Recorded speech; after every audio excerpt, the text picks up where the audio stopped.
Bismillahirrahmanirrahim. Assalamu alaikum, dear students. How are you? I hope you'd be fine. This is Think New Syllabus, chapter number 9, exercise 9C का question number 1 complete करने के बाद we are doing question number 2, in which we have a word problem and we will try to figure out कि हमने इसको किस तरह से solve करना है.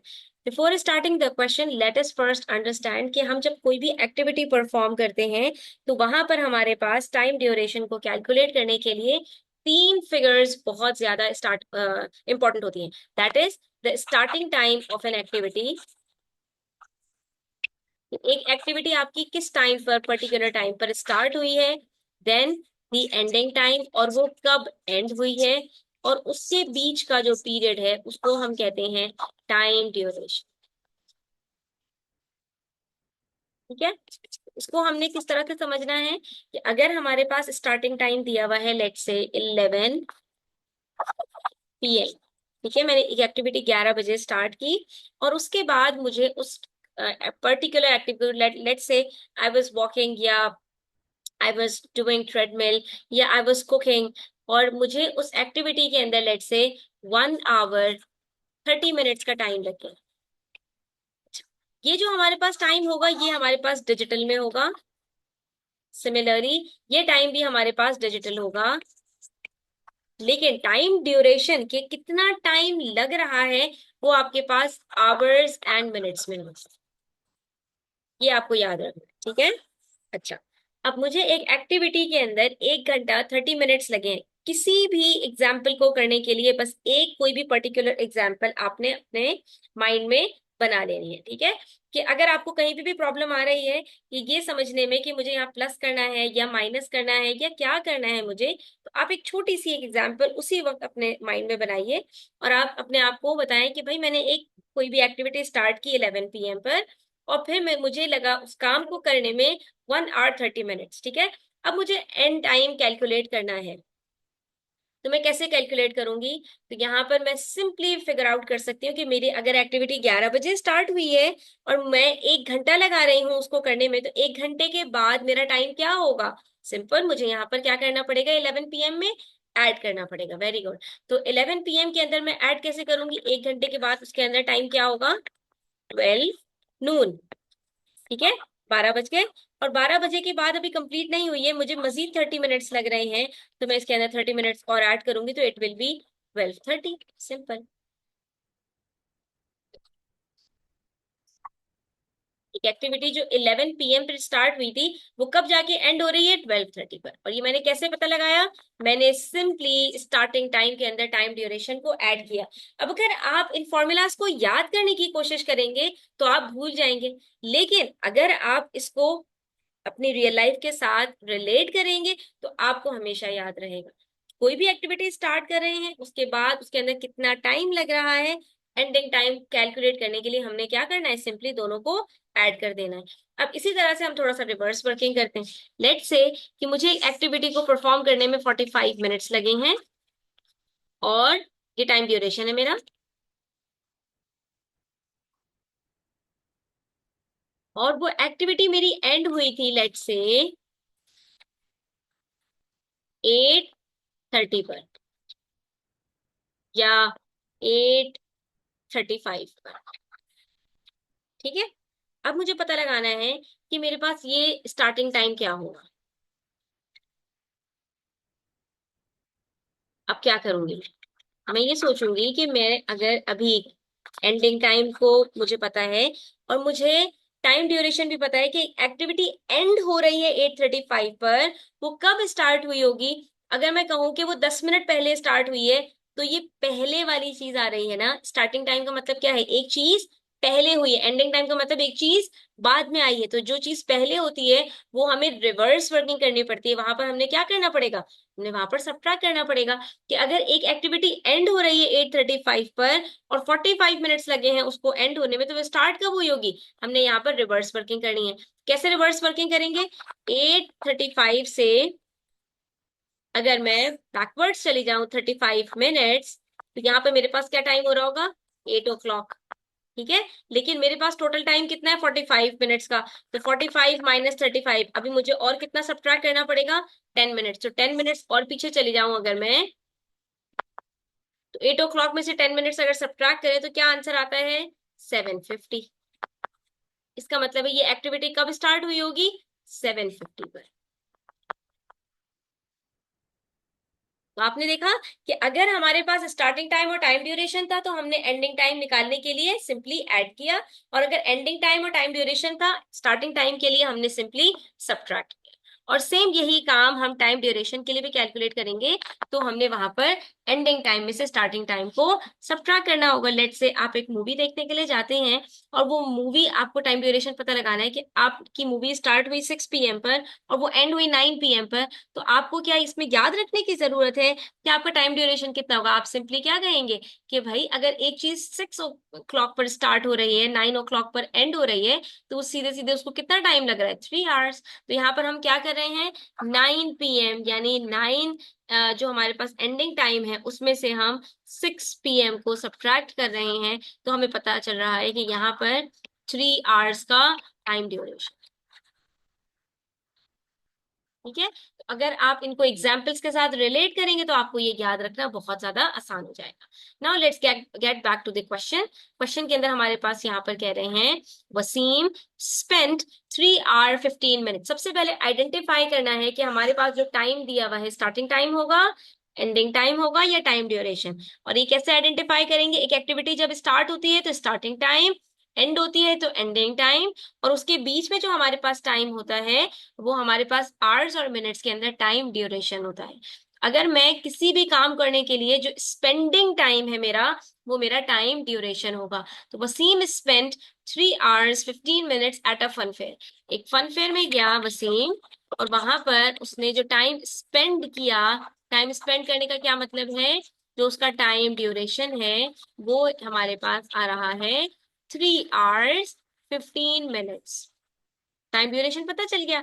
इसका मतलब है हमें स्टार्टिंग टाइम और एंडिंग टाइम में से मजीद कुछ बताया जाएगा। क्या बताया जाएगा देखते हैं।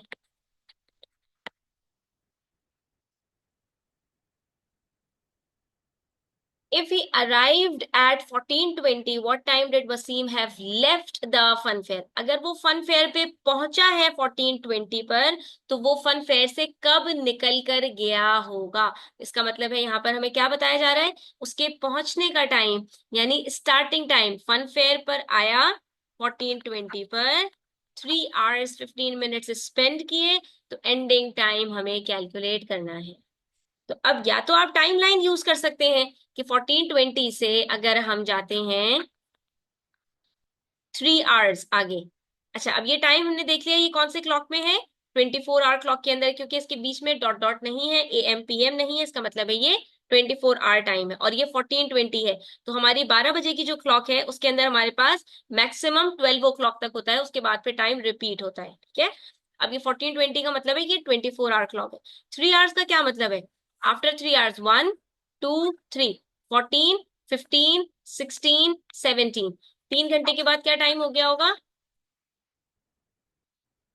17:20। लेकिन अभी 15 मिनट्स मजीद है, तो हम यहाँ पर 15 मिनट्स भी ऐड कर लेते हैं। तो 20 मिनट्स के अंदर 15 मिनट्स ऐड करेंगे, इट विल बी 17:35। इसका मतलब है एंडिंग टाइम हमारे पास क्या आ रहा है? 17:35।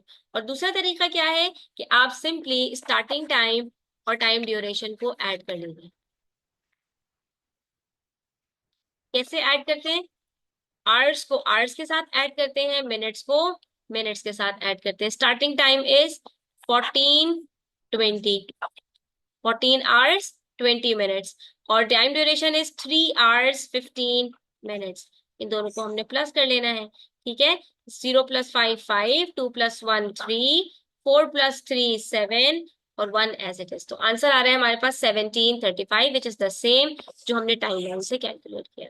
अब यहाँ पर एक चीज बच्चों आपको पता होनी चाहिए कि मिनट्स अगर हमारे पास यहाँ पर 14:20 होता और हमारे पास वहां पर टाइम लग रहा होता 3 hours 45 minutes। अब यहाँ पर आपको ये ध्यान रखना है कि जब भी आपके पास मिनट्स एक्सीड करेंगे 60 से, 20 + 45 is 65 minutes, तो हम यहाँ पर हमेशा क्या करेंगे? 60 को सब्ट्रैक्ट करेंगे और यहाँ पर आवर्स के अंदर 1 को प्लस कर देंगे, क्योंकि हमारे पास कोई भी टाइम 60 मिनट या उससे ज्यादा नहीं हो सकता। आवर क्लॉक के अंदर जैसे ही 60 मिनट्स कंप्लीट होते हैं तो एक आवर चेंज हो जाता है। 1765 हमारे पास क्लॉक के अंदर टाइम नहीं आ सकता। इसका मतलब है यहाँ से हम 60 सब्ट्रैक्ट करेंगे, हमारे पास बचेगा 5, और यहाँ पर जब ऐड कर देंगे तो ये हमारे पास टाइम हो जाएगा 18:05 मिनट्स, यानी कि 18:05 हो रहे होंगे। कितने मिनट्स बाद? 3 hours and 45 minutes बाद ऑफ 1420। ठीक है, तो ये छोटी छोटी चीजें हैं जो आपको याद रखनी है, और याद रखने का तरीका बेहतरीन ये है, क्लॉक उठाइए और क्लॉक के साथ इस तरह से अपने जो है वो डिफरेंट डिफरेंट एग्जाम्पल्स के थ्रू इसको रिलेट कीजिए। ठीक है, एक टाइम अपने आप को दे, स्टार्टिंग टाइम, और फिर कहें इस एक्टिविटी में मुझे इतना टाइम लगा, यानी आप फॉर एग्जाम्पल होमवर्क करने के लिए बैठे, टाइम नोट डाउन कर लें, वो आपका स्टार्टिंग टाइम है।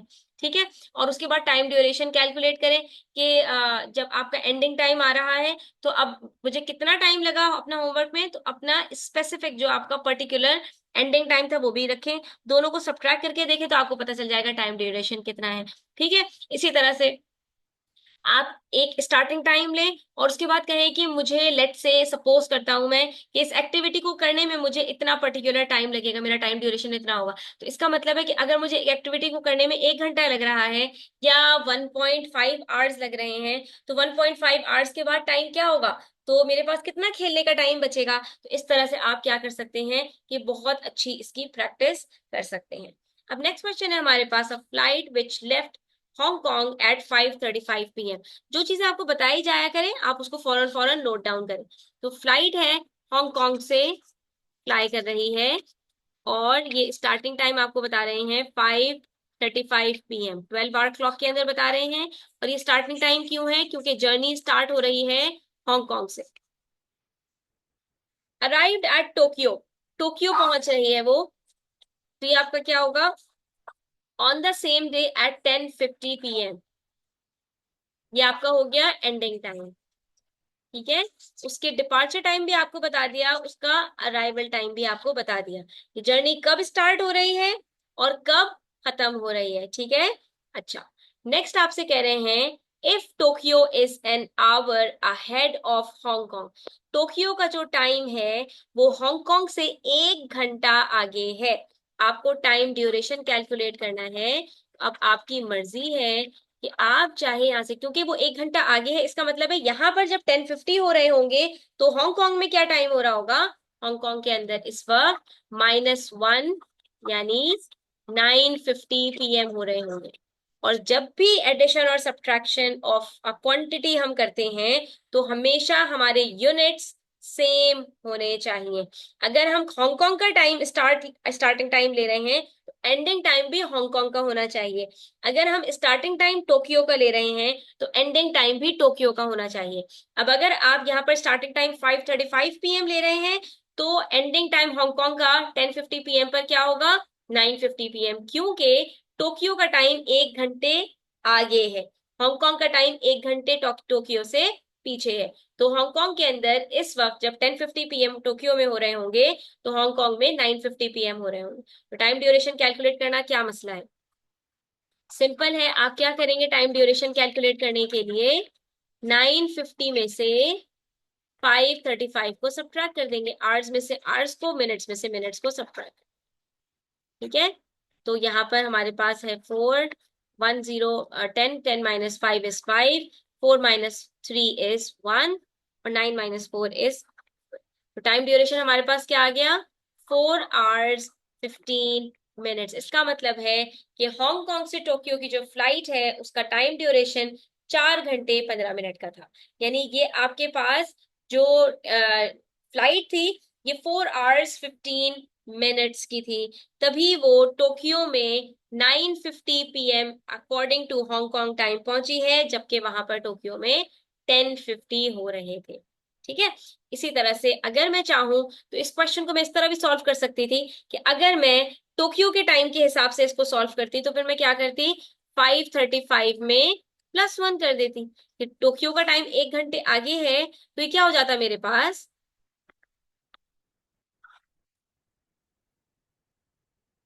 6:35।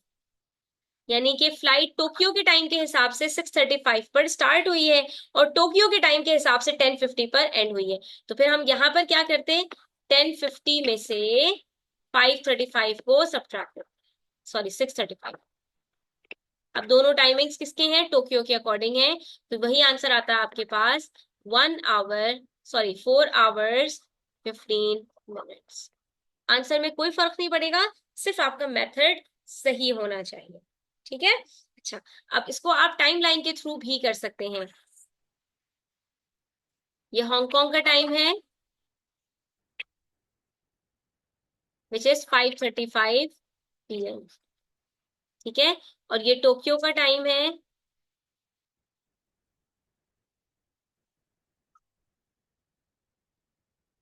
10:50 PM।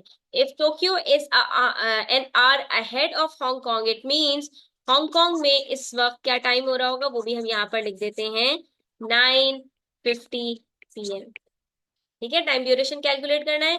तो 1 घंटे के बाद क्या टाइम होगा, 6:35। 2 घंटे के बाद क्या टाइम होगा, 7:35। 3 घंटे के बाद क्या टाइम होगा, 8:35। 4 घंटे के बाद क्या टाइम होगा, 9:35। अभी भी टाइम कंप्लीट नहीं हुआ। 35 और 50 में कितना डिफरेंस है, 45। 45 प्लस 5 50। इसका मतलब है कि मजीद 15 मिनट्स। ये देखा आपने, 1 आवर, 2 आवर्स, 3 आवर्स, 4 आवर्स, और ये आवर्स के बाद 15 मिनट्स। तो हमारा आंसर बिल्कुल ठीक है। टाइम लाइन से करो तब भी ठीक है, हांगकांग के टाइम के अकॉर्डिंग सब्ट्रैक्ट करो तब भी ठीक है, टोक्यो के टाइम के अकॉर्डिंग सब्ट्रैक्ट करो तब भी आपका आंसर बिल्कुल ठीक आएगा। सिर्फ आपका जो मेथड है, जो कंसेप्ट है, वो क्लियर होना चाहिए। और मैं बार बार कहूंगी कि आपको इस तरह के क्वेश्चंस को सॉल्व करने के लिए सबसे ज्यादा बेहतर बात यह है कि आप क्लॉक को अपने सामने रखें और 2 डिफरेंट टाइम्स को आप यहाँ पर अपने पास रखें, टाइम ड्यूरेशन कैलकुलेट करें। कभी स्टार्टिंग टाइम और टाइम ड्यूरेशन को लेके एंडिंग टाइम कैलकुलेट करें, कभी एंडिंग टाइम और स्टार्टिंग टाइम टाइम ड्यूरेशन को लेकर स्टार्टिंग टाइम कैलकुलेट। ठीक है। इस तरह से करने से आपके पास कोई कंफ्यूजन नहीं होगी और ये आप क्वेश्चंस बहुत आसानी के साथ सॉल्व कर पाएंगे। आज के लिए इतना ही, इंशाल्लाह नेक्स्ट वीडियो के अंदर हम मजीद क्वेश्चन सॉल्व करते हैं। तब तक अपना ख्याल रखिएगा, टेक केयर, अल्लाह हाफिज।